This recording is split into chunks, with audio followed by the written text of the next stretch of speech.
પાણીપુરી પાણીપુરી પાણીપુરી તો બધાની ફેવરિટ અને બજાર જેવો જ ટેસ્ટી અને ગરમા ગરમ પાણીપુરીનો રગડો બનાવીશ અને એની રેસીપી તમારી સાથે હું શેર કરીશ.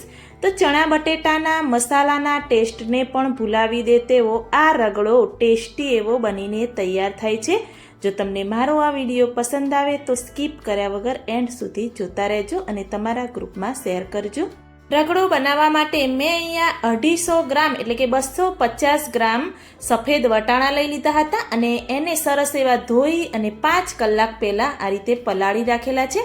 તો તમે જોઈ શકો છો કે મેં 5 કલાક પહેલાં પલાળ્યા હતા તો વટાણા સરસ એવા પલળી ગયા છે. સફેદ વટાણા હોય છે પરંતુ જ્યારે તમે પલાળી રાખો એટલે આ રીતેનો સરસ એવો પીળો કલર વટાણાનો થઈ જાય છે. હું અહીંયા 5 વ્યક્તિ માટેનો રગડો બનાવું છું એટલે મેં એ રીતે માપ લીધું છે. તમારે જે રીતે બનાવવું હોય એ રીતે તમે માપ લઈ શકો છો. તો આ બધા જ જે પલાળેલા વટાણા છે એ આપણે કુકરમાં એડ કરી દઈશું અને સાથે 2 બટેટા મેં લઈ લીધા છે. એની આ રીતે છાલ દૂર કરી દીધી છે અને છાલ દૂર કરીને જ આપણે બટેટા અંદર રાખી દેવાના. થોડું એવું મીઠું અંદર આપણે એડ કરી દઈશું અને ચપટી જેવી હળદર આપણે અંદર એડ કરી દઈશું. અને હા, જે મીઠું અને હળદર એ સાથે જ આપણે અંદર એડ કરી દેવાના અને થોડું એવું અંદર આપણે પાણી પણ એડ કરી દઈશું. પાણી વધારે પડતું એડ નથી કરવાનું. આ રીતે થોડું ડૂબે વટાણા એટલું જ આપણે અંદર પાણી એડ કરવાનું છે. પાણી વધારે ન પડી જાય એનું પણ તમારે ખાસ ધ્યાન રાખવાનું. તો હવે કુકરનું ઢાંકણ બંધ કરી દઈશું અને 3 થી 4 વિસલ આપણે ગેસની ફ્લેમ ચાલુ કરી ગેસ પર રાખી અને કરી દઈશું. બટેટા અને વટાણા બફાય ત્યાં સુધી આપણે રગડામાં એડ કરવાનો થોડો એવો સૂકો ટેસ્ટી એવો મસાલો બનાવીને રેડી કરીશું. તો એક મોટી ચમચી ભરી મેં અહીંયા આખા ધાણા લઈ લીધા છે અને એ જ માપ પ્રમાણે એક મોટી ચમચી આપણે જીરું અંદર એડ કરી દઈશું અને 4 થી 5 સૂકા મરચાં આપણે અંદર એડ કરી દેવાના. બસ આ 3 જ મસાલા લઈ ગેસની ફ્લેમ ચાલુ કરી એકદમ મીડિયમ રાખી અને મસાલાને આપણે થોડું એવું શેકી દઈશું. થોડી એવી સુગંધ આવે ત્યાં સુધી આપણે એને શેકતા રહીશું. આ રીતે મસાલો બનાવી અને તમે જો રગડામાં એડ કરશો તો જે રગડો છે એ પણ એકદમ ટેસ્ટી બનશે અને આ મસાલો પાણીપુરીનું જો તમારું તીખું પાણી હોય છે એમાં પણ તમે આ મસાલાનો ઉપયોગ કરી શકો છો. વધારે પડતું શેકાઈ ન જાય એનું પણ ધ્યાન રાખવાનું. જો વધારે શેકાઈ જશે તો જે મસાલાનો ટેસ્ટ છે એ એકદમ અલગ બની જશે.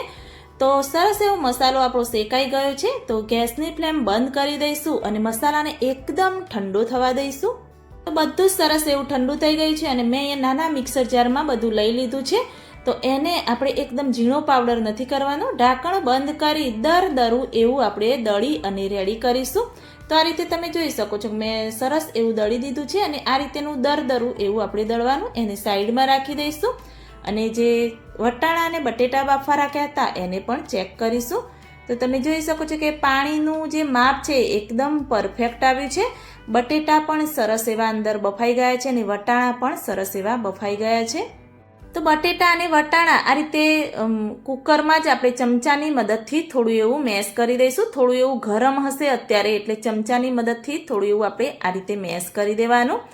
થોડું એવું આ રીતે મેશ થાય એટલે જે મેસરની મદદથી પણ આપણે આ રીતે મેશ કરીશું.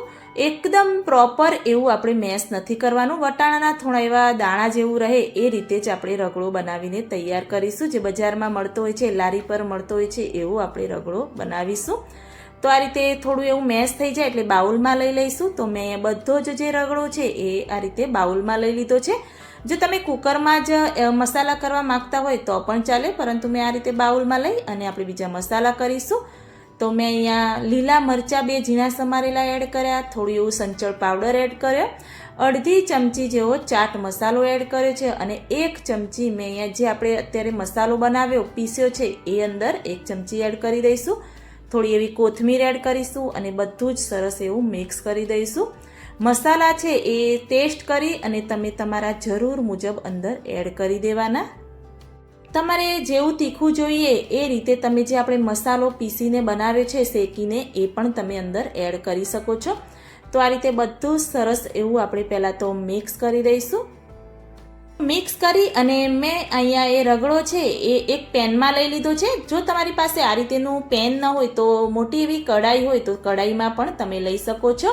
જે બહાર લારી પર રગડો મળતો હોય છે એ રીતેની સિસ્ટમથી હું અહીંયા આજે રગડો બનાવવાની છું.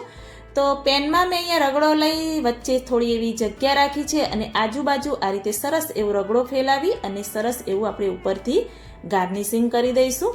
તો હું અહીંયા ડુંગળીની સ્લાઈસ રાખી રહી છું, તમે ટામેટાની સ્લાઈસ પણ રાખી શકો છો.